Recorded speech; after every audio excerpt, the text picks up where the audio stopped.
There is a wave out there with his name on it. He has always sensed this, though he could not explain exactly how.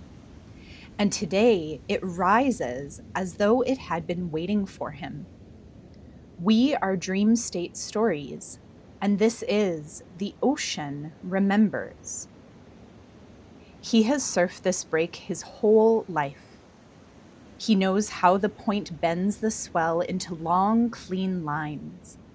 He knows which rocks to avoid at low tide, and which cloud formations usually mean the wind will hold. He knows the smell of the place before dawn, salt and wet earth and wood smoke from the town just waking up behind the tree line. Mateo loves this part of Costa Rica the way you love something you have stopped seeing clearly. The way you love a song so familiar you no longer notice the melody. His life is good. His Tico family is healthy. And the ocean is beautiful. But some years ago, appreciation quietly became habit. The old fishermen in town used to speak about the ocean as though it had its own kind of memory. They said it in the way people say things they half believe and half know, not as a warning, not quite as a promise. One saying has stayed with Mateo since he was a boy. Cuando el mar quiera, te mostrará lo que necesitas ver. When the sea wants to, it will show you what you need to see. He has always assumed it is simply unique to coastal people, giving the ocean a kind of intention it probably doesn't have. A story to explain the unexplainable. This morning begins like any other. He paddles out through the channel, finds his place in the lineup, sits on his board as the horizon slowly brightens. The first few waves are ordinary. Good, but ordinary. And then a set comes through that feels different from the start. The wave that rises beneath him is longer than it should be, deeper, somehow more patient. He paddles into it almost without thinking, feels the board lift beneath him and pops up to his feet. Then the wave opens. The barrel tunnels around him. For a moment, the whole world is water, curved and luminous above, walls of shifting turquoise and amber, the light inside the wave moving like something alive. The sound becomes a low, resonant hum, less like crashing water and more like a held note of music. And then something changes. He can't explain it, not then and not later. Time seems to stretch. The wave seems to hold him longer than any wave should. And when it finally spits him out, it is not the same morning he left behind. At first, the changes are subtle. The mountain line is the same. The swell is still running. The curve of the point is exactly as he knows it. But the town behind the trees is quieter, smaller. The road along the hillside has fewer buildings on it, and a rusted truck sits near the path down to the beach, where he remembers the local surf school and his favorite cafe. He notices the boards. The handful of surfers in the water are riding older shapes, single fins, well used, nothing like the boards his buddies have. One of them catches a wave and rides with an ease that feels timeless, despite everything else that feels different. Mateo sits on his board and watches. He doesn't feel afraid. He feels how you might feel in a dream, when something impossible is happening and some part of you knows it, and another part of you simply accepts it and pays attention. He stays long enough to feel the shape of the place. Younger, quieter, less developed. The coastline itself is the same. The mountains, the curve of the point, the way the swell wraps around it. None of that is any different. Eventually, another set rolls through. One wave stands out from the rest, broader, slower, unmistakably patient. He paddles into it. The wave carries him further than the last one. He feels it in the quality of the light inside the barrel. Deeper, slower, something in the color that he can't quite name. The hum returns, lower this time. When he emerges, the world is almost unrecognizable. Almost, but not quite. The mountains are the same. The curve of the point is the same. The swell moving through the bay is the same. The ocean itself is the same. Everything else has become something older. The jungle comes right up to the water's edge. There are no paths, no cleared land, no structures of any kind along the shore.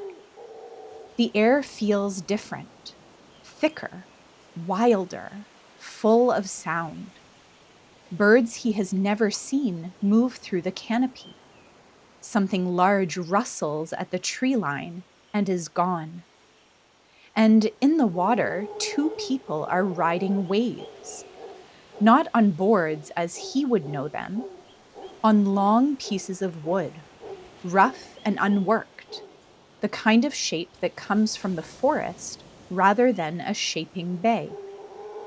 Natural things being used with an ease that says, this is not the first time, and not the 10th.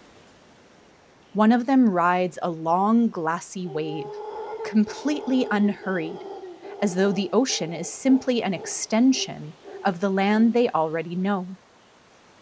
Mateo feels something in his chest that he can't quite identify. This is surfing before any of the words he knows for it exist.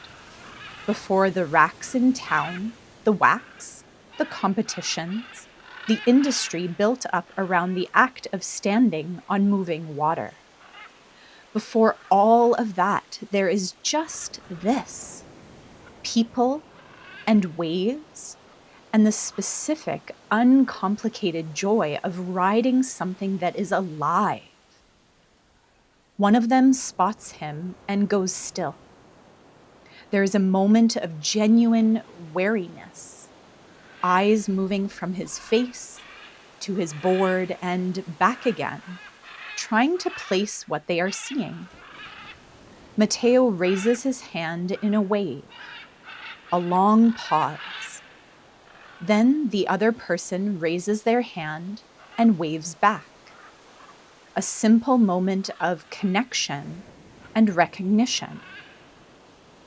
Then another wave begins to swell, tall and deliberate and unmistakably meant for him. He turns his board toward it. This wave takes him longest of all. Inside the barrel, the light is warmer than before, less like the deep end of the sea, and more like late afternoon sun coming through clear water. The hum returns, lower and steadier, and this time he notices something else in it. A sense of direction, not backward. The wave is carrying him forward. He understands before he arrives, and he braces himself. The tightening, the preparation for loss, the quiet dread of what a coast might look like in a future he cannot possibly predict. Instead, he finds abundance. The mountains are the same. The point is the same. The swell still moves through the bay in long, clean lines. but the hillside has changed in a way he didn't expect. The structures there are beautiful, built into the landscape rather than on top of it, following the shape of the land instead of flattening it. The tree line is denser than in his own time, not thinner as he expected. The reef below the surface, he can see it from his board, is vivid and alive with color. Offshore, something enormous moves through the water, then surfaces, then is joined by another. Whales, several of them, at ease, moving south. It is not a perfect world. He can sense that without having all the details. Like how you can sense complexity in a face without knowing the whole story behind it. But it is a world that has made different choices than the ones he feared most. A world where the coast has been cared for, where something has been protected that in other possible futures might have been lost. He feels an emotion he isn't familiar with, something between relief and gratitude and a kind of tender disbelief. The ocean is showing him a future worth building and a future worth believing in. The feeling that rises in him is not greed exactly. It is something closer to hope made restless. Everything he has just seen, the abundance, the whales, the healed reef, the possibility of a future where the coast is still vibrant, fills him with an urgency to understand more, to see more. If the ocean can show him this, what else might it hold? What other possibilities are still out there, past the horizon, waiting in the next wave? He begins to study every wave that comes through the lineup. He paddles toward the ones that look biggest, or strangest, or most deliberately formed. He tries to hold his focus the way he held it in the barrels, present, attentive, open. He waits for the hum to return, but it doesn't. Wave after wave arrives and breaks and runs up the sand and does nothing but what waves do. The ocean becomes, under the pressure of his searching, completely ordinary.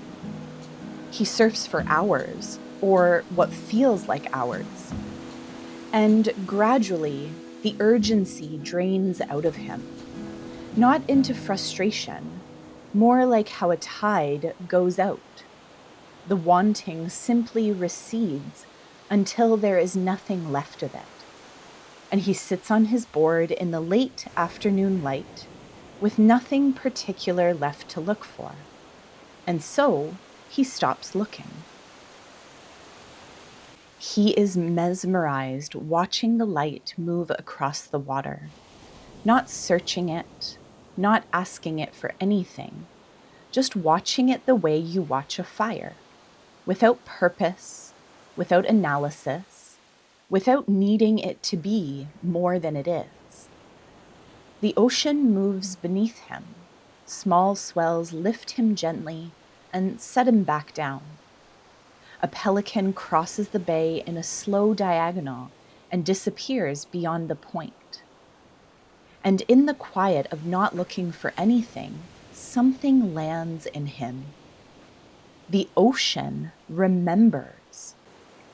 He understands that now, not as a metaphor, not as the kind of thing people say, but as something simply true.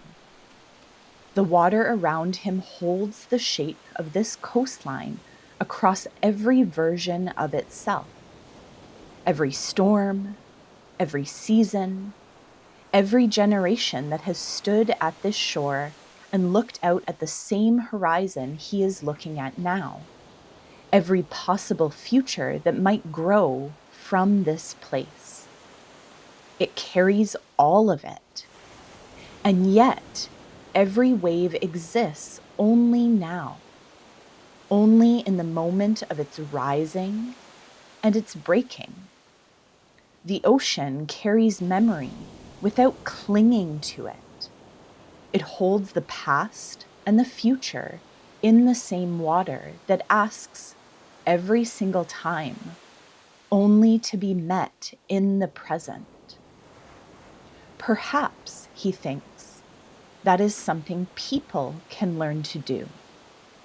Not to forget what came before, and not to stop caring about what comes next, but to hold those things lightly enough to actually be here, in this water, on this board, in this light. He breathes. He lets the ocean be exactly what it is. A final wave rises on the horizon. He doesn't paddle toward it. He doesn't study it or measure it or wonder what it might carry. He simply turns his board when the moment comes, feels the wave lift him, and stands. The barrel opens around him, quieter than the others, softer. The hum returns low and familiar, and the light inside the wave is warm and golden. There is a sense of something closing gently, the way a good story closes, with nothing left unfinished. A doorway, one last time, and then the open air. The town is the same. The mountains are the same. The line of palms along the edge of the beach casts the same long shadows they cast every evening at this hour. Nothing has changed, but when he turns and looks back at the ocean, he sees it differently. He can feel somewhere beneath the surface of the familiar every layer the water holds, the older shoreline beneath the newer one, the generations of people who have stood where he is standing, the possible futures still taking shape somewhere beyond the horizon. The ocean hasn't given him answers. It hasn't made any promises. It has simply shown him its perspective, the view from something that has been here long enough to hold more than one version of the world at once, and that still, despite all of it, keeps moving. Just a wave doing what waves do. He picks up his board and walks back toward the town, toward the familiar smell of wood smoke, toward his life, ordinary, and yet now strangely and beautifully new. The ocean remembers, and for the first time in a long time, so does he. Thank you for being here. We hope this story carried you somewhere worth going. We'd love to know what you thought. Did the world unfold the way you imagined it? Or does your version of the story look a little different? Tell us in the comments, because we genuinely want to hear. And if Dreamstate Stories is something you'd like more of, subscribing and sharing means everything to a small channel. It's the simplest way to help these stories find the people who need them. Until next time, keep dreaming.